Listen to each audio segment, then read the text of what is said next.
Last பார்ட்ல நம்மளுடைய villain heroine இறந்து போயிட்டா அப்படின்னு சொல்லிட்டு அவளுடைய போட்டோவை வச்சுக்கிட்டு கம்பெனியில் இருக்கக்கூடிய எல்லாத்துக்கிட்டையும் வந்து சிம்பத்தி கிரியேட் பண்ணிட்டு இருக்கான். அது மட்டும் இல்லாம டெத் சர்டிபிகேட் எடுத்து அங்க இருக்கக்கூடிய எல்லாத்திட்டையும் காமிக்கிறானா. இதை பார்த்துட்டு அவங்களும் பயங்கரமா ஷாக் ஆயிடுறாங்க.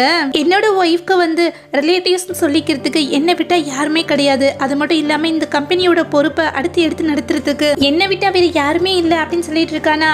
இப்போ ஒரு ப்ரெஸ் மீட்டிங்க்கு ஏற்பாடு பண்ணிட்டு நம்ம ஹீரோயினோட டெத்தை வந்து அவங்களுக்கு அனௌன்ஸ் பண்றான். அவங்களும் இது எப்படி நடந்துச்சு அப்படின்னு சொல்லி கேட்க அவங்க அப்பா இறந்த துக்கத்துல இருந்து அவ 3 வருஷமா மீளவே இல்லை, அதனால சூசைட் பண்ணிக்கிட்டா அப்படின்னு சொல்லிட்டு இருக்கானா. இது எல்லாத்தையுமே நம்மளோட ஹீரோயின் அவ ஃப்ரெண்டு கூட நின்று டிவியில பார்த்துட்டு இருக்கா. இனிமேல் தான் என்னுடைய ஆட்டமே ஆரம்பம் அப்படின்னு சொல்லிட்டு நான் இறந்ததுக்கு பிறகு வரக்கூடிய அமௌண்ட் என்னுடைய ஹஸ்பண்டுக்கு தேவைப்படுது, ஆனா அதுல இருந்து ₹1 கூட அவனுக்கு நான் போற மாதிரி விட மாட்டேன் அப்படின்னு சொல்லிட்டு இருக்காளா. இன்னொரு பக்கம் அவளுடைய தங்கச்சியோ வீட்டுக்கு போயிட்டு இன்னில இருந்து இது எல்லாமே எனக்கு சொந்தம், என்னை தடுக்கிறதுக்கு யாருமே கிடையாது அப்படின்னு சொல்லி சந்தோஷப்பட்டு இருக்காளா. நம்ம ஹீரோயினோட இறுதி சடங்குக்காக ஒரு ஏற்பாடு பண்ணிருக்காங்க.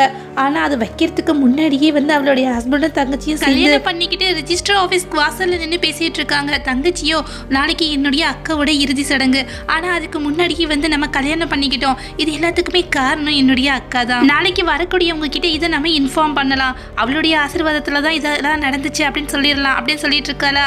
இப்ப தூரத்துல இருந்து இவங்க பேசுறது எல்லாத்தையுமே நம்ம ஹீரோயினோட சைல்டுஹுட் ஃப்ரெண்ட் இருப்பான் இல்லையா, அவங்க கூட இருக்கக்கூடிய அசிஸ்டன்ட் வந்து வீடியோ எடுத்துட்டு இருப்பான். இது அவங்களுக்கே தெரியாதா. மறுநாள் நம்ம ஹீரோயினோட இறுதி சடங்குல வந்தவங்க எல்லாத்துக்கிட்டையுமே வந்து நம்மளோட ஹீரோ என் ஒய்ஃப் இறந்ததுனால எனக்கு ரொம்பவுமே வந்து கவலையா இருக்கு, அவன் நம்ம கூட இருந்தப்ப எடுத்த சில நினைவுகளை உங்க கூட வந்து பகிர்ந்துக்கிறோம் அப்படின்னு சொல்லிட்டு அந்த இடத்துல வந்து ஒரு வீடியோ கிளிப் மாதிரி வந்து போட்டு விடுறாங்களா. அதுல நம்ம ஹீரோயினோட சைல்டுஹுட் மெமரிஸ் போட்டோஸ் எல்லாமே வந்துட்டு இருக்கு. திடீர்னு பார்த்தா ஹஸ்பண்டும் சிஸ்டரும் சேர்ந்து கல்யாணம் பண்ணிட்டு ரெஜிஸ்டர் ஆபீஸ் வாசல்ல நின்று இருப்பாங்க இல்லையா, அந்த வீடியோ ஓடிட்டு இருக்கு. இதை பார்த்துட்டு அங்க இருக்கக்கூடிய எல்லாருமே டென்ஷன் ஆயிடுறாங்க. டி நீ எல்லாம் ஒரு ஆளா, உன்னுடைய ஒய்ஃபோட இறுதி சடங்கு இன்னைக்கு தான் வச்சிருக்கோம், அதுக்குள்ளேயுமே நீங்க கல்யாணம் பண்ணிக்கிட்டீங்க, உங்களுக்குள்ள வெக்கமா இல்லையா அப்படின்னு சொல்லி அங்க இருக்க எல்லாரும் ஹஸ்பண்டோட முகத்திலே வந்து காரி துப்பிட்டு இருக்காங்க. இப்ப அந்த குரூப்போட சேர்மனா இருப்பார் இல்லையா, அவரோ வந்துட்டு எனக்கு உண்மையில தான் டவுட் இருக்கு, அவ உண்மையிலேயே வந்து சூசைட் பண்ணி தான் இறந்து போயிட்டாளா அப்படின்னு சொல்லிட்டு கோவப்பட்டு இருக்க. இப்ப நம்ம வில்லன் ஹீரோவுக்கு பயங்கரமா கோவம் வந்துருதா. வாய மூடுங்க, அவ இறந்து போயிட்டா, சூசைட் பண்ணிட்டா, அதுக்காக நாங்க வந்து கல்யாணம் பண்ணிக்க கூடாது அப்படின்றது ஏதாவது இருக்கா என்ன அப்படின்னு சொல்லிட்டு பயங்கரமா கோவப்பட்டு இருக்கானா. அந்த குரூப்போட சேர்மனும் சி நிறுத்துட்டா, இனிமேல் வந்து இந்த இடத்துல நாங்க இருக்கிறதுக்கு வேலையே கிடையாது, நீ எல்லாம் ஒரு மனுஷனா அப்படின்னு சொல்லிட்டு வாங்க இங்க இருந்து போகலாம் அப்படின்னு சொல்லிட்டு அந்த கம்பெனில இருந்து வந்த எல்லாருமே வெளியில வந்துடுறாங்களா. இப்ப அவரும் வந்து கார்ல உட்காந்துட்டே நம்ம ஹீரோயினுக்காக வந்து ஃபீல் பண்ணிட்டு இருக்காரு.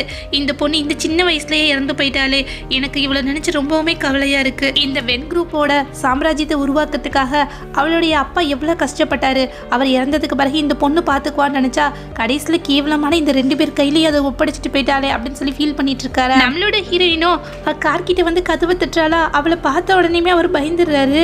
அவளும் வந்துட்டு தயவு செஞ்சு பயப்படாத அங்கிள், நான் இன்னும் உயிரோட தான் இருக்கேன் அப்படின்னு சொல்லிட்டு இருக்காளா. ஆனா உன்னுடைய டெத் சர்டிபிகேட் நீ இறந்துட்டேன்னு சொல்லிட்டு உன் ஹஸ்பண்ட் வந்து இங்க சடங்குலாம் பண்ணிட்டு இருக்கானேமா அப்படின்னு சொல்லி அது ஒரு பெரிய கதை, நான் உங்ககிட்ட சொல்றேன். ஆனா அதுக்கு முன்னாடி நீங்க எனக்காக ஒரு ஹெல்ப் பண்ணணும். என்னுடைய ஹஸ்பண்ட் அப்புறமா வந்து தங்கச்சி இவங்க 2 பேரோட உண்மையான முகத்தை வெளியில கொண்டு வந்துட்டு அவங்க 2 பேத்தையுமே ஜெயிலுக்கு அனுப்பணும் அப்படின்னு சொல்லிட்டு இருக்காளா. இப்ப அவர்கிட்ட ஒரு பிளான சொல்லிட்டு மறுபடியும் தன்னுடைய சைல்ட்ஹுட் ஃப்ரெண்டோட சேர்ந்து அங்க இருந்து கிளம்பிடுறா.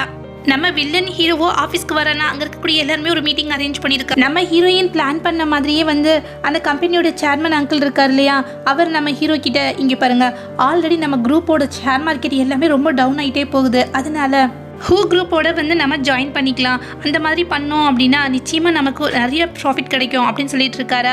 அப்படி இல்லைன்னு வச்சுக்கோங்களேன், நம்மக்கிட்ட இன்வெஸ்ட் பண்ண ஷேர் ஹோல்டர்ஸ் எல்லாத்துக்குமே நம்ம பணத்தை திருப்பி கொடுக்கணும், கொடுக்க முடியல அப்படின்னா பண மோசடி பேரில் வந்துட்டு நம்மளுடைய கம்பெனி அப்படின்னு சொல்லிட்டு இருக்காரா. நம்மளோட ஹீரோவோ சரி அந்த குரூப்போட நம்ம ஒன்று செய்யறதுல என்ன பிரச்சனை அப்படின்னு சொல்லி கேட்டுட்டு இருக்கானா.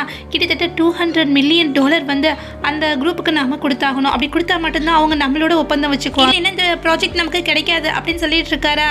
நம்மளோட ஹீரோவோ பயங்கரமா ஷாக் ஆயிடுறான்.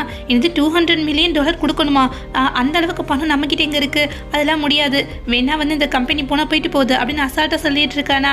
இப்ப சேர்மனோ மனசுக்குள்ளேயே சிரிச்சுட்டே இங்கே பாருங்க, இந்த கம்பெனி போறதுல வந்து பிரச்சனை கிடையாது, இப்போதைக்கு லீகலா இதோட CEO நீங்க தான், அப்படின்னா நம்ம கம்பெனில இன்வெஸ்ட் பண்ணவங்களுக்கான பணத்தை நீங்க தான் வந்து பெனால்ட்டியோட கொடுத்தாகணும், அப்படி இல்லைன்னு வச்சுக்கோங்களேன் ஜெயிலுக்கு தான் போகணும்னு சொல்ல அவனும் பயங்கரமா ஷாக் ஆயிடுறானா. இங்க பாருங்க ஒரு யோசனை இருக்கு, $200 மில்லியனை நீங்க கொடுத்து இந்த ப்ராஜெக்டை நமக்கு வந்து பண்ணிட்டீங்கன்னு வச்சுக்கோங்களேன், அது மூலமாக கிட்டத்தட்ட நமக்கு 1 பில்லியன் அளவுக்கு வந்து ப்ராஃபிட் கிடைக்கும் அப்படின்னு சொல்ல அவனும் ஒரு நிமிஷம் யோசிச்சு பார்க்குறான். நம்மக்கிட்ட இருக்கக்கூடிய 200 மில்லியனை கொடுத்தோம் அப்படின்னா நமக்கு 1 பில்லியன் அளவுக்கு ப்ராஃபிட் கிடைக்கும் அப்படின்னு சொல்லிட்டு, சரி நானே ஹூ குரூப்போட சிஇஓவை பார்த்துட்டு இந்த ப்ராஜெக்ட் நமக்கு ஓகே பண்ணிட்டு வரேன் அப்படின்னு சொல்லிட்டு நேராக வந்து நம்ம ஹீரோயினோட சைல்ட்ஹுட் ஃப்ரெண்டை பார்க்க வரான். அவன் தான் வந்து ஹூ குரூப்போட சிஇஓ. இப்போ நம்ம ஹீரோவை பார்த்த உடனே அமைதியாக இருக்கானா, அவனை நேராக வந்துட்டு இங்கே பாருங்க நான் தான் வென் குரூப்போட சிஇஓ அப்படின்னு சொல்ல, என்னாச்சு மிஸ் வென் என்னானாங்க அப்படின்னு சொல்லி கேட்க, அவங்க இறந்து போயிட்டாங்க, அவங்களோட கம்பெனி இப்போ நான் தான் பார்த்துக்கிறேன் அப்படின்னு சொல்லிட்டு இருக்க. இங்கே பாருங்க ஆக்சுவலாக வந்து வென் குரூப் இப்போ ரொம்ப டவுனாக இருக்குது, உங்களோட சேரக்கூடிய இந்த ப்ராஜெக்ட் தான் எங்களை மறுபடியும் வந்து மேலே கொண்டுட்டு வரும், அதனால தயவு செஞ்சு இந்த ப்ராஜெக்டை எங்களோட சேர்ந்து பண்ணுங்க அப்படின்னு சொல்ல, அவனும் அதுக்காக 200 மில்லியன் எங்களுக்கு வேணும், அதை நீங்கள் எங்களுடைய கம்பெனிக்கு மாற்றினீங்கன்னா மட்டும்தான் நாங்கள் இதுக்கு ஒத்துக்குவோம், அப்படி இல்லைன்னா வெளியில் நிறைய பேர் வெயிட் பண்ணிட்டு இருக்காங்க அப்படின்னு சொல்லி நம்மளோட வில்லன் ஹீரோப்போ வந்துட்டு இல்லை நான் உங்களுக்கு அந்த பணத்தை கொடுத்துறேன் அப்படின்னு சொல்லிட்டு, ஆல்ரெடி நம்மளோட ஹீரோயின் வந்து இறந்ததுக்காக இன்சூரன்ஸ் அமௌண்ட் வந்திருக்கும் 200 மில்லியன், அதை எடுத்து கொண்டுட்டு போய் நம்ம ஹீரோயினோட ஃப்ரெண்டோட அக்கௌண்ட்டுக்கு மாற்றிட்டு போயிடுறானா. இப்போ கரெக்டாக அந்த இடத்துக்கு நம்மளோட ஹீரோயின் வரா. இப்போ அவளோட ஃப்ரெண்டோ 200 மில்லியன் என்னுடைய அக்கௌண்ட்டுக்கு மாற்றிட்டான், நான் அதை உன்னுடைய அக்கௌண்ட்டுக்கு மாற்றிட்டேன் அப்படின்னு சொல்லிட்டு இருக்கேன். என்கிட்ட இருக்கக்கூடிய பணத்தை மொத்தத்தையும் கொடுத்துட்டு போயிட்டான், இனிமேல் நாம என்ன பண்ணணுமோ அதை பண்ணலாம் அப்படின்னு சொல்லிட்டு இருக்காளா. நேராக வீட்டுக்கு வந்து உட்கார்ந்ததுக்கு பிறகு நம்ம ஹீரோயினோட தங்கச்சியோ இன்சூரன்ஸ் பணம் வந்தாச்சு, அந்த பணம் நம்ம வாழ்நாள் முழுக்க வாழ்றதுக்கு போதுமானதாக இருக்கும் அப்படின்னு சொல்லிட்டு இருக்காளா. அவனும் ₹1 கூட இல்லை, எல்லாமே போயிடுச்சு அப்படின்னு சொல்லிட்டு இருக்கான். இதை கேட்டுட்டு அவ்வளோ பயங்கரமாக ஷாக் ஆயிடுறாளா. என்னாச்சு அப்படின்னு சொல்லி கேட்டுட்டு இருக்க, ஹூ குரூப்போட நேம்ல அதை நான் மாற்றிட்டேன் அப்படின்னு சொல்ல, என்கிட்டயே போய் சொல்கிறீங்களா அப்படின்னு சொல்லி கேட்டுட்டு இருக்காளா. அவனுக்கும் கோவம் வந்துடுது. அவள் கண்ணத்துலேயே ஓங்கி என்ன நம்பாமல் இருக்கியா என்ன, வேணா வந்து அக்கௌண்ட் ட்ரான்ஸ்ஃபர் உனக்கு எடுத்து காமிக்கவா அப்படின்னு சொல்லி கேட்டுட்டு இருக்கானா. இப்போ கரெக்டாக அவன் வந்து கடை வாங்கியிருப்பான் இல்லையா, அவன் வந்து தன்னுடைய ஆட்களோட வீட்டுக்குள்ள நுழைகிறான். உன்னுடைய ஒய்ஃபும் இறந்துட்டா, அப்படின்னா இன்சூரன்ஸ் அமௌண்ட் உன் கைக்கு வந்திருக்கும் தானே, எனக்கு கொடுக்க வேண்டிய அமௌண்ட்டை கொடு அப்படின்னு சொல்லி கேட்டுட்டு இருக்கானா.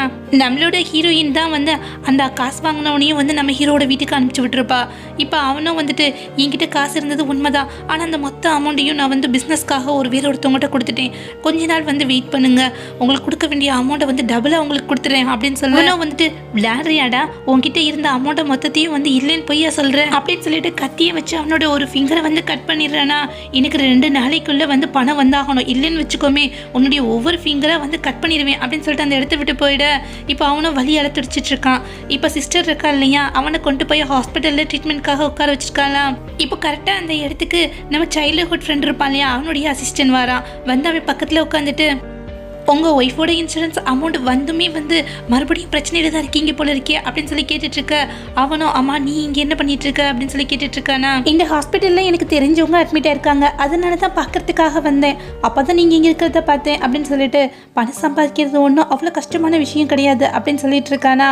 இப்போ நம்மளோட வில்லன் ஹீரோவோ அதை எப்படி சொல்கிற அப்படின்னு சொல்லி கேட்டுட்டு, கிட்டத்தட்ட $200 மில்லியன் நீங்கள் எப்படி சம்பாதிச்சிங்களோ அதே வழியிலேயே சம்பாதிக்கலாமே அப்படின்னு சொல்ல, இப்போ நம்மளோட வில்லன் ஹீரோ ஷாக் ஆயிடுறான். நீ என்ன சொல்ல வர அப்படின்னு சொல்லி கேட்டுட்டு இருக்க. உங்க ஒய்ஃபோட தங்கச்சியை நீங்க கல்யாணம் பண்ணிக்கிட்டீங்க, அவங்களும் உங்களுக்கான லீகல் ஒய்ஃப் தான், அது மட்டும் இல்லாம உங்களுடைய எல்லா சீக்ரெட்டும் தெரிஞ்ச ஒரு ஆளு அவங்க மட்டும்தான், அதனால நான் எதுவும் சொல்றதுக்கு அவசியம் இல்லை அப்படின்னு சொல்லிட்டு அந்த இடத்துல இருந்து கிளம்புறானா. இப்போ இது எல்லாத்தையுமே தூரத்துல இருந்து ஹீரோயினோட தங்கச்சி பார்த்துட்டு இருக்கா.